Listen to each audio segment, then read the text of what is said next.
యేసు ప్రభుల వారు మనలను మన కుటుంబాలను సంరక్షించి కాపాడి ఈ లెంట్ కాలంలోని 26వ దినం శిలువ ధ్యానానికి మనందరినీ నడిపించినందుకు, అలాగే ఆయన సన్నిధిలో కూడుకొని ఆయనను స్తుతించి గణపరిచి ఆయన వాక్యాన్ని ధ్యానించే భాగ్యాన్ని, శ్రమానుభవాన్ని ధ్యానించే భాగ్యాన్ని మనకి ఇచ్చినందుకే మొదటిగా తండ్రి అయిన దేవుడు కృతజ్ఞతాస్తుతులు చెల్లిస్తున్నాను. ఆయన ఆత్మతో సత్యంతో ఆరాధించడానికి కూడి వచ్చిన మీ అందరికీ ప్రభుపెట్టి వందనాలు. అందరికీ వందనాలు. దేవుడు మిమ్మల్ని మీ కుటుంబాలను మెండుగా దీవించి ఆశీర్వదించును గాక. ఆమేన్. ఈ దినము 26వ దినము శిలువ ధ్యానం కొరకు ఏర్పరచబడిన లేఖన భాగాలు మనం చదువుగా విన్నాము. పాత నిబంధన పాఠ్య భాగముగా ఆదికాండము 39వ అధ్యాయం 16 నుంచి 20 వరకు ఉన్న లేఖన భాగాన్ని, అలాగే సువార్త పాఠ్య భాగంగా మత్తయి సువార్త 26వ అధ్యాయం 47 నుంచి 56 వరకు ఉన్న లేఖన భాగాన్ని, అలాగే ఉత్తర ప్రచిత్ర భాగంగా దావీదు కీర్తన 142వ సంకీర్తన మనం చదువుకున్నాం. ఈ లేఖన భాగాల నుంచి ఈరోజు మనం ఏర్పరచుకున్న అంశము సాత్వికము. సాత్వికం అనగా మీక్నెస్ ఆర్ జెంటిల్నెస్. సాత్వికాన్నే దీనత్వం అని, లేకపోతే సహనమని, ఓర్పని, అలాగే వినయమని కూడా మనం చెప్పొచ్చు. అయితే యేసు ప్రభువారు భూమి మీద బతికిన కాలంలో ఆయన ప్రతి సందర్భంలోనూ తనలో ఉన్న దైవిక గుణాలతో పాటు మానవులుగా మనము వెంబడించవలసిన గుణాలను కూడా ఆయన కనపరిచాడు. ఆయన ఈ గుణాన్ని మానవులు వెంబడించకూడదు అనేటటువంటి గుణం ఏది కూడా దేవుళ్ళలో లేదు యేసు ప్రభువారిలో. అందుకని ఆయన ఏ సందర్భాన్ని బట్టి ఎలా ప్రవర్తించాడో ఆ గుణాలను విశ్వాసులుగా మనం నేర్చుకొని మాదిరి కలిగి ఉండటం అనేది మనందరికీ కూడా ఆశీర్వాదకరం. అందుకే యేసు ప్రభువారు సందర్భాన్ని బట్టి ఆయన ప్రవర్తించిన తీరును, ఆయన కనపరిచిన గుణగణాలను మనం అలవర్చుకోవటమే క్రీస్తు మాదిరిని వెంబడించడం. కాబట్టి ఈరోజు చదువుకున్న లేఖన భాగంలో యేసు ప్రభువారు గెత్సెమనే తోటలో నిన్నటి దినాన మనం ధ్యానించిన అంశం ఏంటంటే, మరి ఆయన చాలా దుఃఖంతోనూ బాధతోనూ, మరణమగునంత బాధతో ఆయన ప్రార్థన చేయటం మనం చూస్తాం. మరికొద్ది క్షణాల్లో ఆయన అప్పగించబడుతూ ఉంటాడు. మరి ఆయనను బంధించడానికి శిష్యుడైనటువంటి ఇస్కరియోతు యోధ సైన్యాన్ని తీసుకుని వస్తూ ఉంటాడు. ఆ సందర్భంలో యేసు ప్రభువారు గెత్సెమనే తోటలో నుంచి శిష్యులందరితో కలిసి బయటికి వెళ్ళడానికి ప్రయత్నిస్తున్నప్పుడు వారు సైన్యంతో ఇస్కరియోతు యోధ రావడం మనం గమనిస్తాం. అప్పుడు ఇస్కరియోతు యోధ ముందుగానే వారికి తెలియజేసాడు ఏమనంటే, నేను ఎవరినైతే ముందు పెట్టుకుని శుభమని చెప్తానో వారే యేసు ప్రభువారు అని చెప్పి వారికి ముందుగానే సూచన ఇచ్చి వారిని తీసుకొని వస్తాడు. అయితే అప్పుడు సందర్భంలో యేసు ప్రభువారిని వారు బంధించడానికి ప్రయత్నం చేసినప్పుడు పేతురు, అనగా వాస్తవానికి ఇక్కడ ఒకడు, శిష్యులలో ఒకడు అనే మాట ఉంది, కానీ యోహాను సువార్త ప్రకారం మల్కు అని పేతురు అనే మాట కనిపిస్తుంది. పేతురు యేసు ప్రభువుని బంధించడం చూసి తట్టుకోలేక తన దూకుడుగా తన ఆవేశాన్ని ఆపుకోలేక తన కత్తిని తీసి ఒక సైనికుడి చెవిని నరుకుతాడు. ఆ సైనికుడి పేరు కూడా మనందరికీ తెలుసు, మల్కు. కాబట్టి ఆ సైనికుడి చెవి నరికినప్పుడు యేసు ప్రభువారు పేతురుతో ఒక మాట మాట్లాడతాడు. చూడండి ఒకసారి 53వ వచనం. ఈ సమయమున నేను నా తండ్రిని వేడుకొనలేననియు, వేడుకొని ఎడల ఆయన 12 సేనా వ్యూహముల కంటే ఎక్కువ మంది దూతలను ఇప్పుడే నాకు పంపడనియు నీవు అనుకొనుచున్నావా? గమనించండి, యేసు ప్రభువారు ఇక్కడ కనపరుస్తున్న ఒక మంచి గుణం ఏంటంటే సాత్వికం, దీనత్వము. ఈ సాత్వికాన్ని ఆయన ఎందుకు ప్రదర్శించవలసి వచ్చింది, లేకపోతే ఆయన గుణముగా ఇది మనం ఎందుకు ధ్యానిస్తున్నామనంటే, సాత్వికం అనేది యేసు ప్రభువారి గుణాలలో ఒకటి. ఆ గుణాన్ని మనము కూడా అలవర్చుకోవాలి, నేర్చుకోవాలన్నది యేసు ప్రభువారి యొక్క ఉద్దేశం. ఇప్పుడు అక్కడ మనం గమనిస్తే యేసు ప్రభువారు సందర్భం అంతా కూడా, అనగా ఆయన్ని బంధించడానికి వచ్చిన సందర్భంలో ఎక్కడ ఆయన్ని ఎదుర్కొన్న ఏ మనుష్యునితో కూడా ఆయన కోపంతో కానీ ద్వేషంతో కానీ ఆయన మాట్లాడలేదు. ఆయన మొత్తము ఆ సంఘటన అంతట్లో కూడా తన సాత్వికాన్ని, దీనత్వాన్ని కనపరుస్తున్నట్లుగా మనకు కనిపిస్తుంది. ఎందుకంటే మొట్టమొదటి ఎవరు, పేతురు ఆవేశంతో సైనికుడి చెవి నరుకుతాడు. పేతురుది ఏమంటున్నాడు, ఆ కత్తిని తిరిగి వరలో పెట్టు అంటాడు కదా. అక్కడ చదవటం, ఈ కత్తి వరలో తిరిగి పెట్టుము. కత్తి పట్టుకుని వారందరూ కత్తి చేతనే నశింతురు. కత్తి పట్టుకుని వారందరూ కూడా కత్తి చేతనే నశించుదరని అప్పుడు పేతురుతో అంటున్నాడు, నా తండ్రిని నేను వేడుకొననియు, ఒకవేళ వేడుకున్నట్లయితే ఆయన నాకు 12 సేనా వ్యూహముల కంటే ఎక్కువైన దూతలను పంపడని నీవు అనుకున్నావా అని అంటున్నాడు. పేతురుతో ఒక విలువైన మాట చెప్పాడు. ఏంటంటే హింస అనేది దేన్ని సాధించలేదు, హింసతో దేన్ని కూడా మనము సాధించలేము అనే విషయాన్ని పేతురుకు చెప్తూ దీనత్వము సాత్వికాన్ని దేవుడు ప్రదర్శిస్తూ ఉన్నాడు. అలాగే అటువైపు మనం చూస్తే చెవి నరికిన మలుకు కింద పడి బాధపడుతుంటే ఆయన దగ్గరికి వెళ్ళి మలుకు చెవిని తిరిగి అతికించి మరి అతని మీద ప్రేమను చూపించాడు. అక్కడ కూడా బంధించడానికి వచ్చిన సైనికుడి మీద ప్రేమను చూపి తన దీనత్వాన్ని, తన సాత్వికాన్ని ప్రదర్శించాడు. అలాగే ఇటువైపు తను అప్పగించడానికి వచ్చిన ఇస్కరియోతు యోధ వాస్తవానికి యేసు ప్రభువు దగ్గరికి వచ్చి, బోధకుడా నీకు శుభమని చెప్పి ఒక ముద్దు పెట్టాడు. ముద్దు పెట్టడం వల్ల యేసు ప్రభువు ఆయనే అని సైనికులు గుర్తించి ఆయనను బంధించారు. అప్పుడు కూడా యేసు ప్రభువు ఆ ఇస్కరియోతు యోధాతో అంటున్నాడు, చెలికాడా నువ్వు చేయాలనుకున్నది చెయ్యి అని. అంటే అక్కడ కూడా ప్రేమను చూపించగలుగుతున్నాడు యేసు ప్రభువు. అంటే సాత్వికం అనేది ఎంత విలువైన గుణమో మనకి ఈ సందర్భంలో యేసు ప్రభువు నేర్పిస్తూ ఉన్నాడు. అందుకనే మనం గమనించవలసిన విషయం ఏంటంటే సాత్వికం అంటే ఏంటి అసలు అనే విషయాన్ని మనం మొదట తెలుసుకోవాలి. ఇక్కడ యేసు ప్రభువు సాత్వికాన్ని మనకు చూపించడానికి గల కారణం ఏంటంటే ఆయన సాత్వికాన్ని చూపకపోతే అక్కడ దేవుని చిత్తం నెరవేరదు. అందుకని సాత్వికం చేత దేవుని చిత్తాన్ని నెరవేర్చాలి తప్ప కోపం చేత దేవుని చిత్తాన్ని ఎవడు నెరవేర్చలేడు. ఆ విషయాన్ని యేసు ప్రభువు మనకు నేర్పిస్తున్నాడు. అందుకే సాత్వికం అంటే ఏంటంటే మొట్టమొదటి సాత్వికం మీక్నెస్, ఇంగ్లీష్లో మీక్నెస్ అంటాం, మీక్నెస్ ఆర్ జెంటిల్నెస్. సాత్వికం అంటే meekness is not a weakness. Weakness అనేది బలహీనత కాదన్న విషయాన్ని మొదలు తెలుసుకోవాలి. తగ్గింపు కలిగి లేకపోతే వినయముగా ఓర్పుతో దీనత్వం కలిగి ఉన్నామంటే అది బలహీనత కాదన్న విషయాన్ని మనం గమనించాలి. అందుకే సాత్వికం అనేది ఏంటంటే it is a power in control condition. అంటే మన దగ్గర శక్తి ఉన్నా, బలమున్నా, అధికారం ఉన్నా, లేకపోతే పలుకుబడి ఉన్నా కూడా దాన్ని నియంత్రణలో పెట్టడమే సాత్వికం. యేసు ప్రభువు పేతురుతో ఏమంటున్నాడు, నేను నా తండ్రిని వేడుకుంటే ఎంతమంది వస్తారట? మీ 12 మంది కాదు, శిష్యులు 12 మంది కాదు, 12 మందికి 12 సేనా వ్యూహాలు. సేన అంటే 6,000 కింద, 6,000 అంటే 12 మంది, 12 × 6 72,000 మంది కంటే ఎక్కువ మంది దూతలు వెనకాల నిలబడతారు. నా వెనకాతల అంటే నా శక్తి ఏంటో, నా బలం ఏంటో నీకు తెలీదా అని పేతురుతో అంటున్నాడు. అంటే మన అధికారాన్ని, మన పలుకుబడిని, మన శక్తిని, బలాన్ని మనం కంట్రోల్లో పెట్టి, నియంత్రణలో పెట్టుకోవటమే సాత్వికం తప్ప సాత్వికం బలహీనత కాదు. దేవుడు సాత్వికులను ప్రేమించాడు. అందుకే మనం గమనించాలి. మరి మోషే గురించి దేవుడు ఒక మంచి సాక్ష్యాన్ని వినొచ్చున్నాం. సంఖ్యాకాండము 12వ అధ్యాయము 3వ వచనం ఒకసారి చదువుదాం.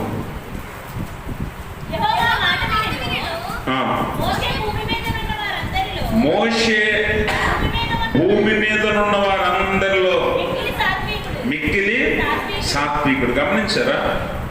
ఈ మోషే మునుపు ఎలాంటి వాడు మనకు తెలుసు కదా.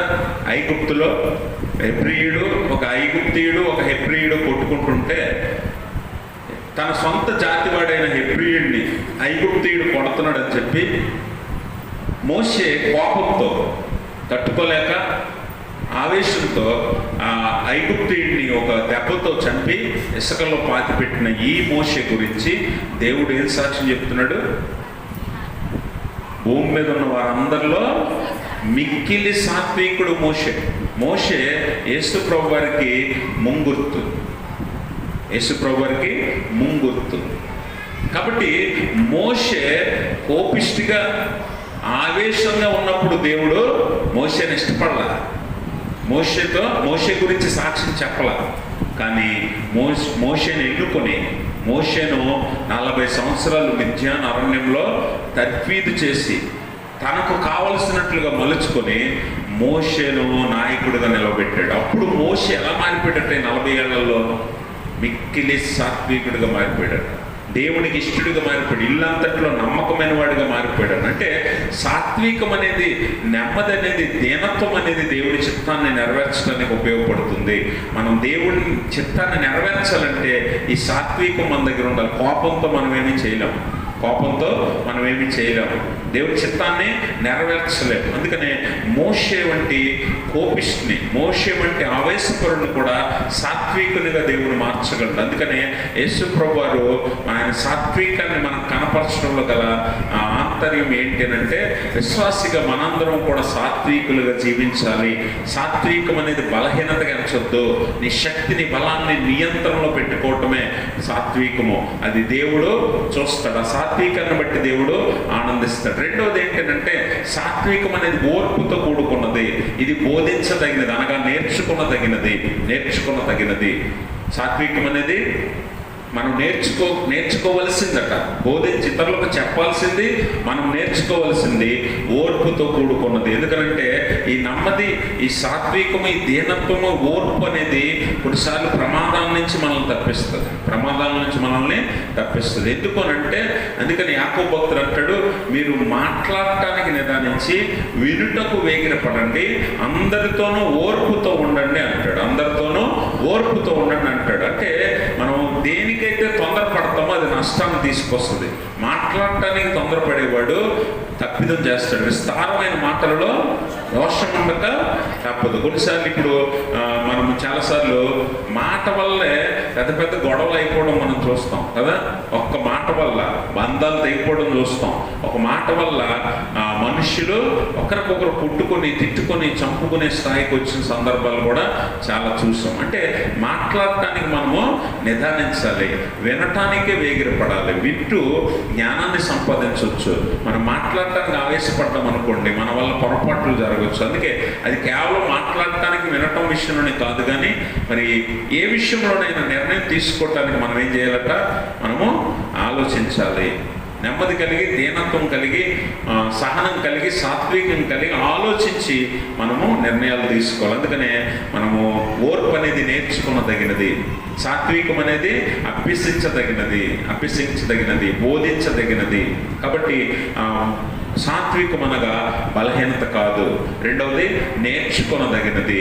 మూడవది ఏంటో తెలుసా, దేవుని మీద ఆధారపడేది. సాత్వికం అంటే దేవుని మీద ఆధారపడేది, రిలై ఆన్ గాడ్. అంటే దేవుని మీద ఆధారపడేది ఎలాగా అని అంటే, మనం పగ తీర్చుకొని, కోపంతో, కక్షతో పగ తీర్చుకొని మన కష్టాల నుంచి బయటపడడం కాదు, కానీ దేవుని మీద ఆధారపడి మనము మన శ్రమల నుండి, మన శత్రువుల నుండి, మనకు ఎదురయ్యే కష్టాల నుండి బయటపడటమే సాత్వికం అనే విషయాన్ని మనం గమనించాలి. ఇక్కడ మరి పేతురు ఆవేశంతో కత్తి తీశాడు. కత్తి పట్టుకున్నవాడు కత్తితోనే నశిస్తాడని యేసుప్రభు వారు చెప్పాడు. అందుకని మనం గమనించాలి, కత్తి పట్టుకున్నవాడు కత్తితోనే నశిస్తాడని పేతురు ఎందుకు చెప్తున్నాడంటే, హింస వల్ల నీ కష్టాన్ని నువ్వు తప్పించుకోలేవు. ఒకవేళ చిన్న కష్టం వచ్చి దాన్ని తప్పించుకోవడానికి నువ్వు నీ బలాన్ని, అధికారాన్ని, హింసను వాడేవంటే అది రెట్టిపోతుంది తప్ప నీ శ్రమ, నీ కష్టము, నీ బాధ తగ్గదు. నీకు ఇంకా శత్రువులు పెరుగుతారు. అందుకని గమనించాలి, మనం హింసతో మన సమస్యలను పరిష్కరించలేము. ప్రేమతో, లేకపోతే నెమ్మదితో, సాత్వికంతోనే మన సమస్యలను మనం పరిష్కరించగలం. ఎందుకంటే సాత్వికమైన వారిని దేవుడు ప్రేమిస్తాడు, దేవుడు వారికి తోడై ఉంటాడు అన్న విషయాన్ని మనం గమనించాలి. అందుకనే మనం పాత నిబంధనలో ఇశ్రాయేలీయులతో దేవుడు అంటాడు యెహోషువ గ్రంథంలో, మరి ఎరుకో పట్టణాన్ని పట్టుకోవాల్సి ఉంది, ఎరుకో పట్టణాన్ని స్వాధీనపరచుకోవాల్సి ఉంది.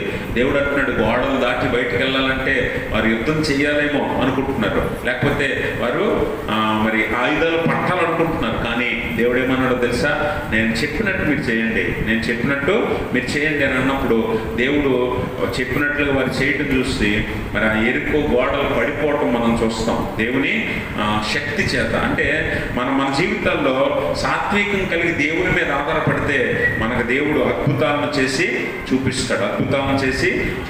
అందుకనే మనం సాత్వికం అంటే దేవుని మీద ఆధారపడి ఆయన నడిపింపును బట్టి మనం ఏం చేయాలట, మన సమస్యను పరిష్కరించుకో తీర్చుకోవాలి తప్ప పగ తీర్చుకోవటం వల్ల మనమేమి సంపాదించలేం, సాధించలేం. ఈరోజు నీకు బలం ఉంది, శక్తి ఉంది, బంధుబలం ఉంది, లేకపోతే పలుకుబడి ఉందని నీ బలాన్ని ఈరోజు వాడితే రేపు పొద్దున అదే బలం నీకు శత్రువు అవుతుంది. అది గుర్తుపెట్టుకోండి. ఎందుకంటే ఎప్పుడు మనం ఎల్లకాలం ఒకలా ఉండలేము. ఉంటామా?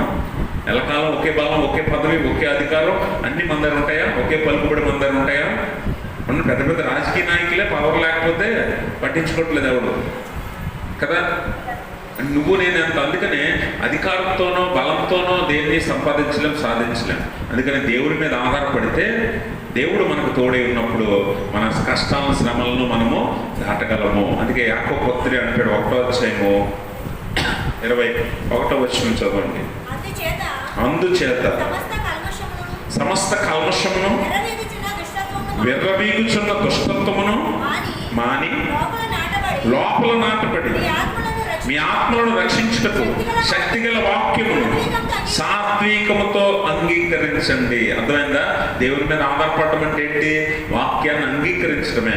సాత్వికంతో, దీనత్వంతో వాక్యాన్ని అంగీకరించి మనలో ఉన్న దుర్మార్గాన్ని, దుష్టత్వాన్ని విడిచిపెట్టాలంట. అప్పుడు దేవుడు మనకు తోడై ఉంటాడు అన్న విషయాన్ని గమనించాలి. అంటే సాత్వికం అంటే ఏంటంటే మొట్టమొదటిగా బలహీనత కాదు, మన శక్తిని, అధికారాన్ని, పలుకుబడిని నియంత్రణలో ఉంచడం. రెండవది నేర్చుకోదగినది, అభ్యసించదగినది. మూడవది దేవుడి మీద ఆధారపడి దేవుని నడిపింపును బట్టి మన సమస్యలను ఎదుర్కోవటం. ఇది సాత్వికం అంటే. అయితే ఇప్పుడు మనం గమనించాలి, ఇది యేసుప్రభు అంటాడు ఇక్కడ సాత్వికాన్ని ఎందుకు చూపించాల్సి వచ్చిందంటే, ఒకవేళ యేసుప్రభు వారు సాత్వికం చూపించకుండా పేతురుకు చెప్పినట్టుగానే అలాగే దాన్ని అంగీకరించాడు అనుకోండి, అలాగే అక్కడ యుద్ధం జరగవచ్చు, లేకపోతే కొట్లాట జరగవచ్చు. అది అప్పుడు దేవుని చిత్తాన్ని అది నెరవేర్చదన్న విషయాన్ని గుర్తుపెట్టుకోండి. అందుకే యేసుప్రభు వారు ఎప్పుడు కూడా చాలా నిదానించి తన జ్ఞానంతో, తెలివితో దేవుడు కనుక ఆయన ప్రతి సందర్భానికి తగినట్లుగా ఆయన ప్రతిస్పందించి ముందుకెళ్ళాడు. ఇక్కడ కూడా ఆయన బంధించడం అనేది దేవుని చిత్తం అనే విషయాన్ని మనం గమనించాలి. ఆయన చిత్తాన్ని బట్టి దేవుడు ముందుకు తీసుకెళ్తున్నాడు. యేసుప్రభు వారు కూడా తండ్రి చిత్తాన్ని నెరవేర్చడానికి వచ్చారని చెప్పి నిన్నటి లేఖనంలో కూడా మనం ధ్యానించాం. అందుకనే చివరి మాటలు అంటాడు ఆయన 57వ వచనంలో, మత్తయి సువార్త అమ్మా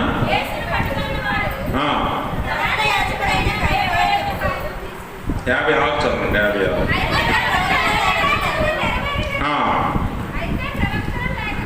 అయితే ప్రవక్తల లేఖనములు నెరవేరునట్లు ఇదంతయు జరిగినని చెప్పాను. గమనించారా? ప్రవక్తల లేఖనములు జరిగినట్లుగా, నెరవేరునట్లు ఇదంతా జరగాలనేది యేసుప్రభు వారే చెప్తున్నాడు. అందుకనే యేసుప్రభు వారు ప్రవక్తల లేఖనాలను, అనగా వారి మాటలను, ప్రవచనాలను నెరవేర్చడానికి ఆయన తన చిత్తాన్ని, దేవుని చిత్తాన్ని జరిగించడానికి ఆయన ఏ సందర్భానికి తగినట్లుగా ఆ సందర్భంలో ప్రతిస్పందించాడు యేసుప్రభు. ఇక్కడ సాత్వికమే అవసరం, ఇక్కడ దీనత్వమే అవసరం. ఒకవేళ ఆయన తిరిగి మాట్లాడితే ఆయన ఎవడు బంధించలేడు, ఆయన వారిని ఎదుర్కొంటే ఎవడు బంధించలేడు కదా. 12 సేనావ్యూహంలో దూతలు ఆయన వెనకాల నిలబడతారు. 12 మంది పారిపోయారు. చివరి మాట అదే కదా, శిష్యులు ఆయన విడిచి పారిపోయారు. ఆయన వెళ్ళిపోయిన యేసుప్రభు వారికి ఎవరు అవసరం లేదు కదా. 12 సేనావ్యూహంలో 72,000 మంది కంటే ఎక్కువ మంది దూతలు ఉంటారు. ఒకవేళ దేవుడు వారిని అంగీకరిస్తే, వారిని రమ్మని పిలిస్తే వారు ఏం చేస్తారు? రోమ సైన్యం అంతటిని కూడా నాశనం చేసేస్తారు కదా. నాశనం చేసేస్తే దేవుని చిత్తం నెరవేరదు. శిలువమాను మీద మనందరి కొరకు ప్రాణం పెట్టాలని ప్రణాళిక చొప్పున యేసుప్రభు వచ్చిన లక్ష్యం అనేది నెరవేరదు. అందుకని యేసుప్రభు ఇక్కడ ప్రత్యేకంగా సాత్వికాన్ని ప్రదర్శించాల్సి వచ్చింది. అంటే సాత్వికమే అవసరం ఈ సందర్భానికి, దీనత్వమే అవసరం. కాబట్టి ఆ లక్షణాన్ని ఆయన చూపించాడు. అందుకనే ఆ నెరవేర్పును ఆయన జరిగిస్తూ ఉన్నాడు. యెషయా గ్రంథము 53వ అధ్యాయంలో మనం చూస్తే,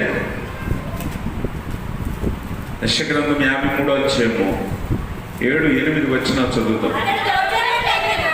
అతడు దౌర్జన్యమునందెను, బాధింపబడినను అతడు నోరు తెరవలేదు. వదకు తేబడి గొర్రె పిల్లయు, బొచ్చు కత్తిరించు వాని ఎదుట గొర్రెయు మౌనముగా ఉన్నట్లు అతడు నోరు తెరవలేదు. అన్యాయపు తీర్పు నొందిన వాడే అతడు కొనిపోబడెను. అతడు నా జనుల అతిక్రమములను బట్టి మొత్తబడెను కదా. గమనించారా? ఆయన కొనిపోబడ్డాడు. అన్యాయపు తీర్పు పొంది ఆయన కొనిపోబడ్డం మనం చూస్తాం. ఆయన మౌనముగా ఉన్నాడట. ఆయన ఎలా ఉన్నాడు? దౌర్జన్యం నొంది బాధింపబడి కూడా ఆయన నోరు తెరవలేదు, మౌనముగా ఉన్నాడు. ఎందుకనంటే ఆయన దీనత్వం దీనత్వాన్ని, సాత్వికాన్ని ఆ క్షణంలో చూపిస్తూ ఉన్నాడు. ఎందుకనంటే నెరవేరాలి, లేఖనం నెరవేరాలి, లేఖనము నెరవేరాలి. అందుకు అలాగే జకర్యా గ్రంథము 13వ అధ్యాయం 7వ వచనంలో కూడా నిన్నటి దినాన్ని మనం ధ్యానించాం. ఆయన ఖడ్గమ మంద కాపరి మీద, సావుకారి మీద పడుము, ఖడ్గమ నా గొర్రెల కాపరి మీదను, నా సహకారి మీదను పడుము. చాలండి. అక్కడ మరి దేవుడు అన్న నిన్నటి దినాన్ని కూడా మనం ధ్యానించాం. గొర్రెల కాపురిని కొట్టెదను, మందలోని గొర్రెలన్నీ చెదిరిపోవును. అదే కదా ఇప్పుడు నెరవేరింది. శిష్యులందరూ ఆయన విడిచి పారిపోయారు. అంటే గమనించాలి, దేవుడు ఈ లోకానికి వచ్చిన చిత్తాన్ని ఎప్పుడు మర్చిపోలేదు. మనం ఒకసారి కొంతమంది మతిమరుపులను చూస్తుంటాం, మతిమరుపుల్ని చూస్తాం. వాళ్ళకి పదే పదే చెప్పాల్సి ఉంటుంది. మతిమరుపులకి ఎక్కడికైనా వెళ్ళారు అనుకోండి, ఏ పని మీద వెళ్ళారో గుర్తించాలి, గుర్తు చేయాలి, మళ్ళీ గుర్తు చేయాలి. లేకపోతే వాళ్ళు మర్చిపోతారు, ఆ పని మీద ఉన్నామన్న సంగతి మర్చిపోతారు. మనలో చాలా మందికి ఈ బలహీనత ఉంటుంది కదా, మతిమరుపు అనేది. అవునా కదా?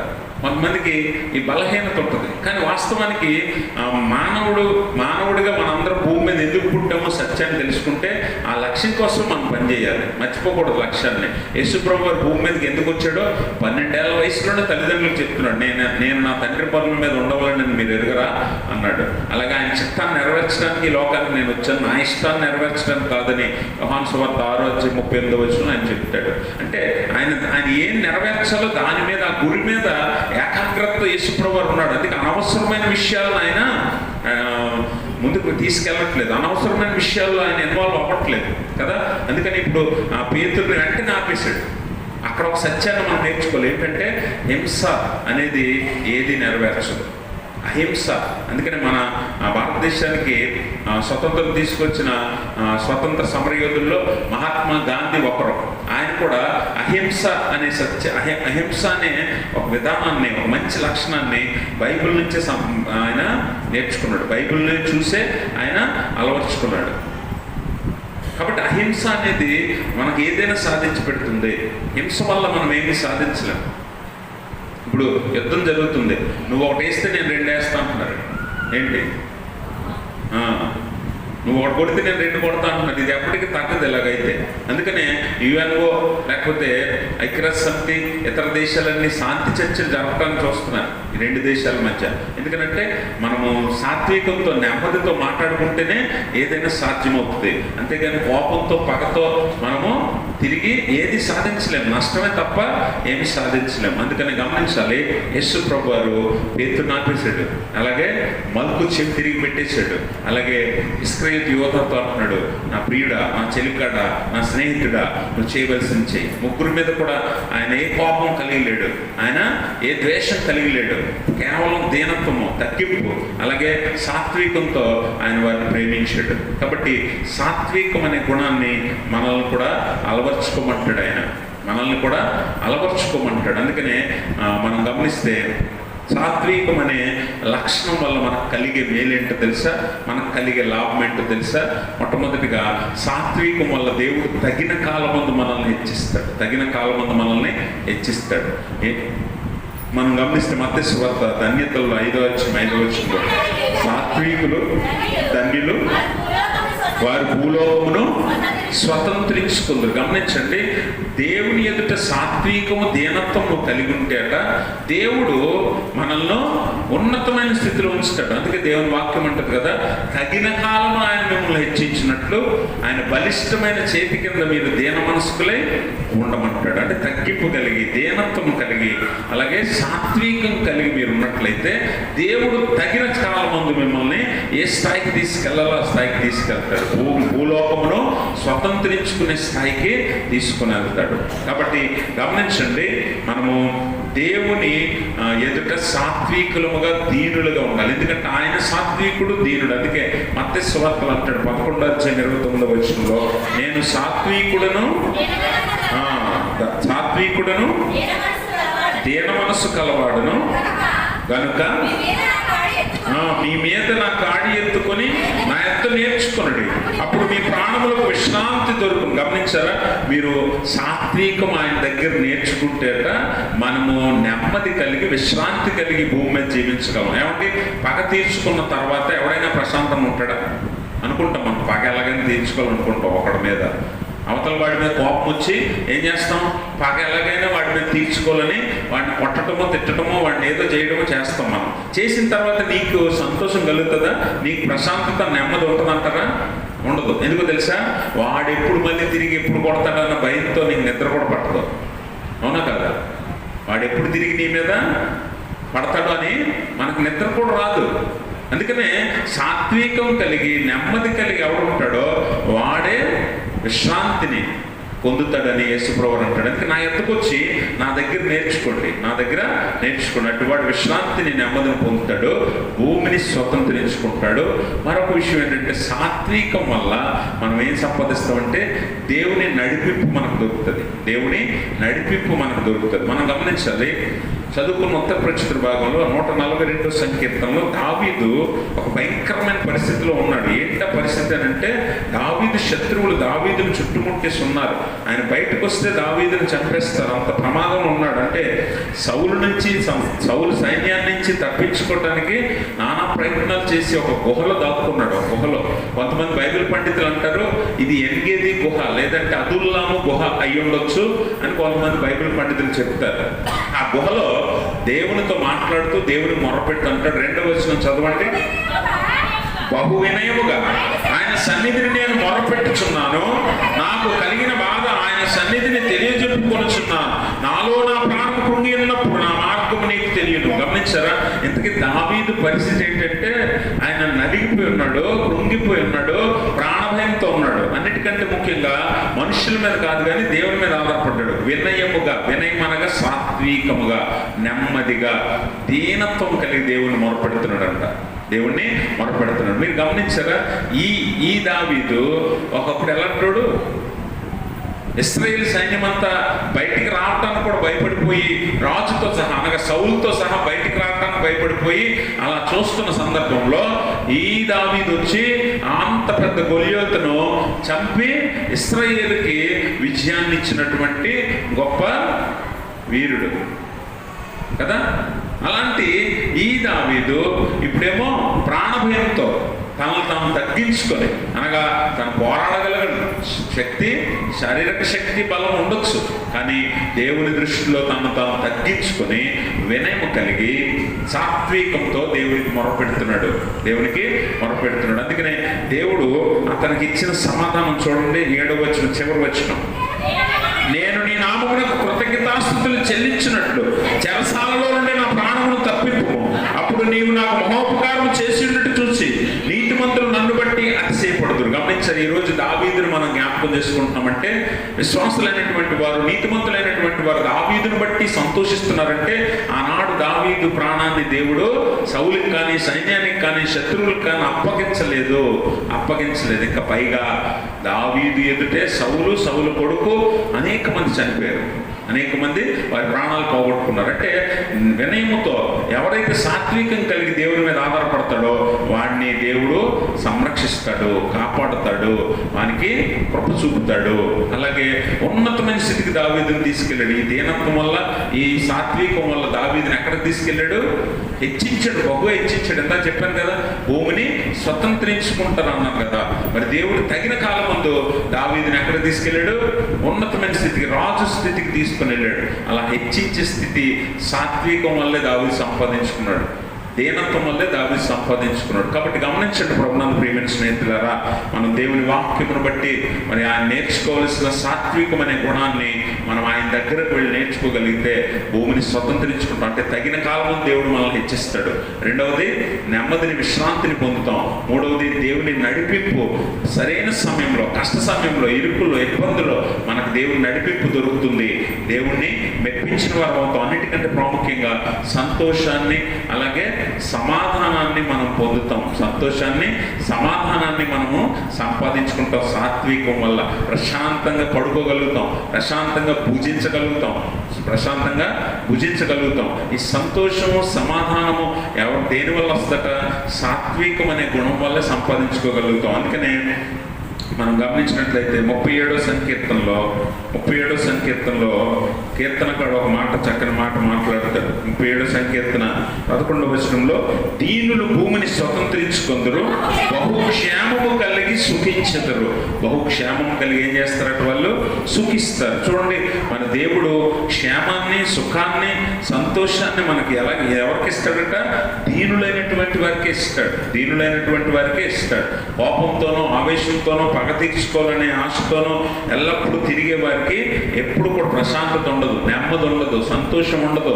అలాగే వారు భయంగా వారి ప్రాణాలను గుప్పిట్లో పెట్టుకొని జీవించాల్సి ఉంటుంది. అందుకనే పగ తీర్చుకొనుట నా పని అని దేవుడు అంటాడు కదా.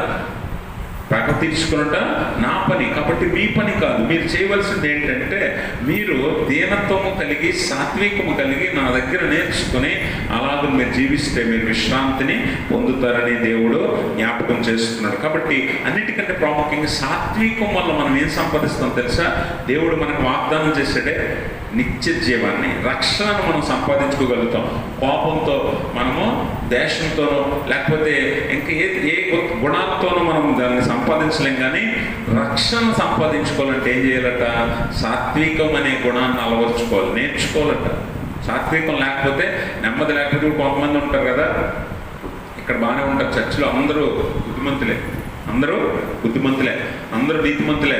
చర్చిలో ఇంటికి వెళ్ళిన తర్వాత భర్తలు భార్యల మీద అరుస్తారు కదా, భార్యలేమో పిల్లల మీద అరుస్తారు. ఇలాంటివి ఉన్నాయి కదా, ఇలాంటి వారు ఉంటారు. అంటే మనకు సాత్వికం అనేది ఎక్కడైనా ఒకలాగే ఉండాలి. ఆ నెమ్మది ఎక్కడైనా, ఆ దీనత్వం అనేది ఎక్కడైనా చూపించగలగాలి. అందుకనే దేవుని వాక్యం అంటుంది, రక్షణ సంపాదించుకోవాలంటే మనం ఏం చేయాలట?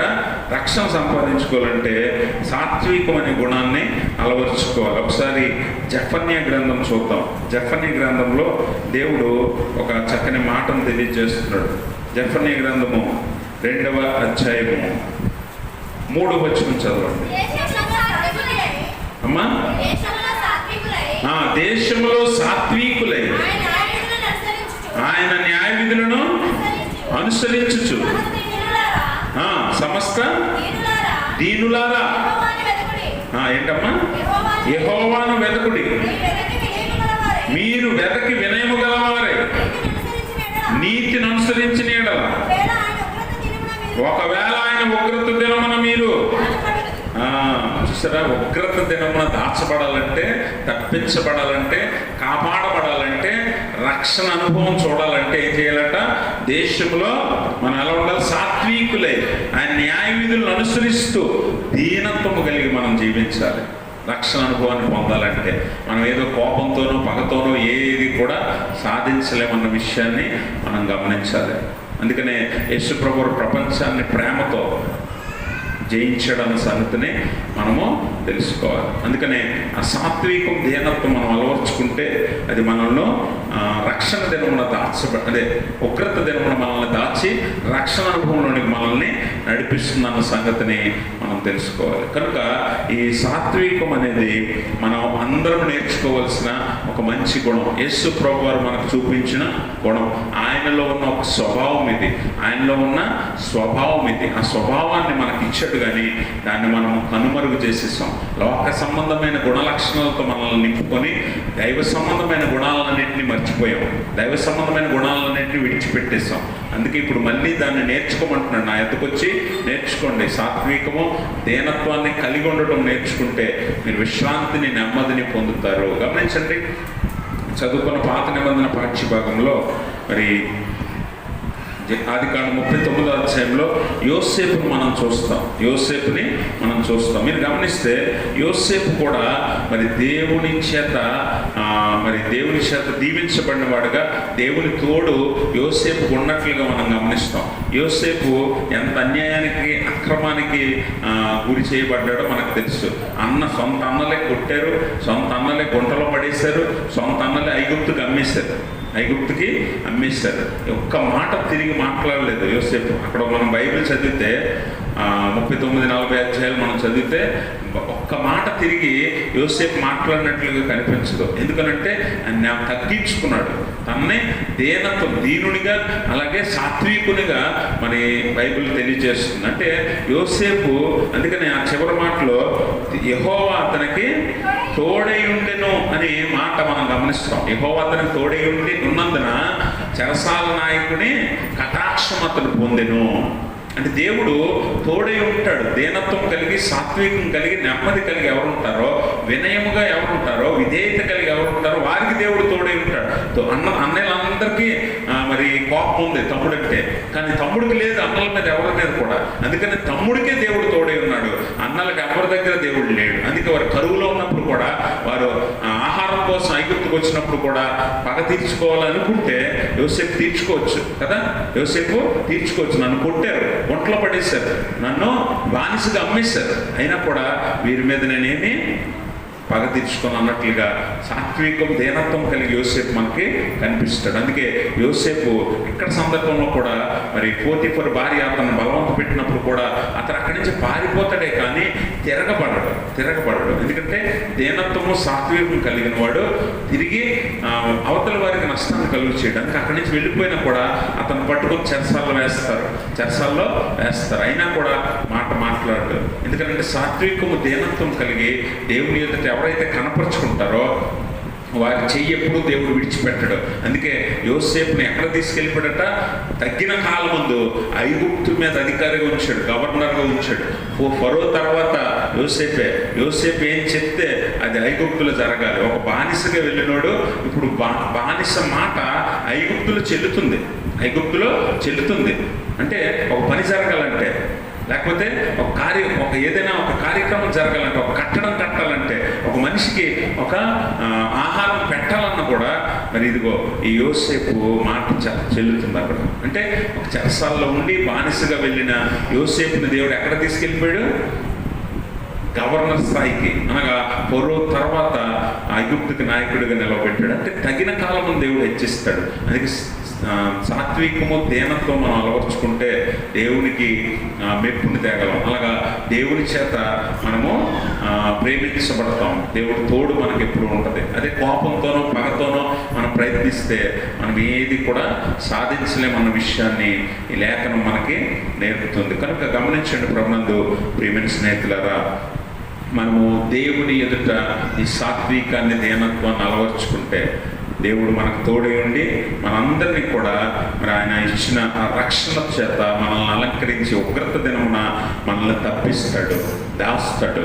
అలాగే దేవునితో సదాకాలం ఉండే భాగ్యాన్ని మనకిస్తాడు. అందుకనే మరి చివరిగా ఆ మాట మనం చదువుదాం. ఒక మాట యాకోబు భక్తుడు మాట్లాడతాడు. 3వ అధ్యాయము 13వ వచనంలో మనం చూస్తే, మీలో జ్ఞాన వివేకములు గలవాడెవడు, వాడు జ్ఞానముతో కూడిన సాత్వికము గలవాడై తన యోగ్య ప్రవర్తన వలన తన క్రియలను కనపరచు. యోగ్య ప్రవర్తన వలన, సాత్వికుడై యోగ్య ప్రవర్తన వలన తన క్రియలను కనపరుస్తాడు. అందుకని చూడండి, అక్కడ సాత్వికుడు కాక మరి పేతురు దూకుడుతో చెవి నరికిస్తాడు. కానీ యేసు ప్రభువు వారు యోగ్య ప్రవర్తన ద్వారా పేతురు నాపాడు, అలాగే మలుపు చెవి మళ్ళీ తిరిగి అతికించాడు. అంటే యోగ్య ప్రవర్తన ద్వారా మన క్రియలు కనపరచాలి సాత్వికులై. అదే దేవుడి మనకి రక్షణ, జ్ఞానం. అదే మనకి జ్ఞానం కలవాడు అలాగే ప్రవర్తిస్తాడు. అలా జ్ఞానం కలిగిన వారిగా మనం ప్రవర్తించాలి. అలాగే సాత్వికం, దీనత్వం కలిగి మన క్రియలను దేవునికి కనపరచాలి. అవే దేవుని మెప్పు పొందుతాయి, దేవుని వలన మనం ఆశీర్వాదం పొందేలా చేస్తాయి. రక్షణ దినం మనకి సంతోషం, ఆనందం కలుగ చేస్తాయి. ఉగ్రత దినమున మనల్ని దేవుని హస్తాల చాటున మనల్ని దాచిపెట్టేలా చేస్తాయి. కాబట్టి అటువంటి సాత్వికాన్ని, దీనత్వాన్ని మనం అలవర్చుకోగలిగితే ఖచ్చితంగా దేవుని మెప్పును మనం పొందుతాం. నెల్సన్ మండేలా మనందరికీ తెలుసు.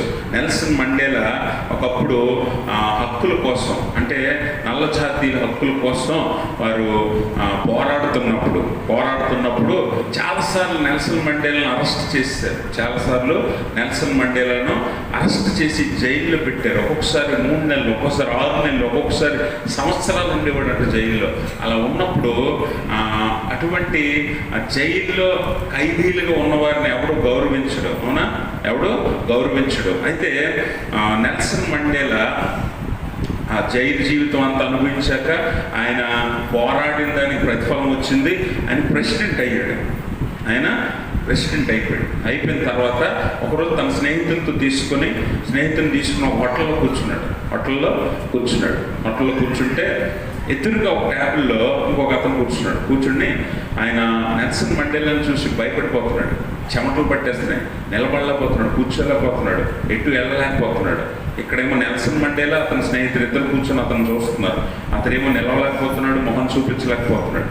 అప్పుడు పక్కనున్న స్నేహితుడు నెల్సన్ మండేలను అడిగాడు, ఏమనంటే అతను ఎందుకు నిన్ను చూసి భయపడుతున్నాడు, నిన్ను చూసి ఎందుకు అంత బెదిరిపోతున్నాడు అంటే నెల్సన్ మండేలా ఒక మాట చెప్పాడు. ఏంటంటే, నేను ఒకప్పుడు హక్కుల కోసం పోరాడినప్పుడు నన్ను జైల్లో వేసి ఎన్నోసార్లు బాధించారు. అలా బాధించిన సెంట్రీల్లో, గార్డుల్లో అతడు నన్ను ఎంతగా హింసించాడంటే కొన్నిసార్లు నేను నీళ్లతో మొహం కడుక్కోవడం కంటే అతని టాయిలెట్తో మొహం ఎక్కువ కడుక్కున్నాను నేను అంటాడు. అంటే ఎన్నోసార్లు అతని మీద అలాంటి హేయమైన క్రియలు చేశాడట. ఆయన టాయిలెట్తోనే ఎక్కువసార్లు నేను మొహం కడుక్కున్నానంటే ఎంతగా హింసించి ఉంటాడో మీరు ఆలోచించాలి. అది చూసి ఇప్పుడు నేను ప్రెసిడెంట్ అయ్యాను కాబట్టి అతను ఏమైనా చేస్తానేమో అని అతను భయపడుతున్నాడు అని నెల్సన్ మండేలా చెప్పాడు. అయితే నేను అలా చేయను, ఎందుకనంటే నేను అవతల వాడిని ప్రేమించే మనసు కలిగిన వాడిని, అందరి హక్కుల కోసం నేను పోరాడాను. అతని డ్యూటీ అతను చేశాడు అంతే తప్ప నా మీద పగతో కాదు. నేను కూడా అతని మీద పగ తీర్చుకోనని నెల్సన్ మండేలా ఒక సాక్ష్యం చెప్పాడు. కాబట్టి గమనించండి, మనము అవతల వారి మీద కోపమో పగ ఉంచుకున్నంత మాత్రాన సాధించేది ఏమీ ఉండదు. ఆ సెంట్రీ అప్పుడు పగ తీర్చుకున్నాడు, కానీ తిరిగి ఏ స్థితికి వచ్చాడు? ఆ వ్యక్తి దగ్గరే చేతులు కట్టుకొని భయపడి వణుకుతూ ఉండాల్సిన పరిస్థితి వచ్చింది. అందుకే ఎవడైతే తగ్గింపు కలిగి ఉంటాడో, ఎవడైతే దీనుడిగా ఉంటాడో, ఎవడైతే సాత్వికంగా ఉంటాడో దేవుని చేత వాడు హెచ్చించబడతాడు. అట్టి స్థితి దేవుడు తన పరిశుద్ధాత్మ ద్వారా మనందరికీ దయచేయును గాక. ఆమేన్. సమస్త జ్ఞానం మించిన దేవుని సమాధానం యేసుక్రీస్తు వల్ల మీ హృదయంలో మీ తలంపులకు కావలిండును గాక. ఆమేన్.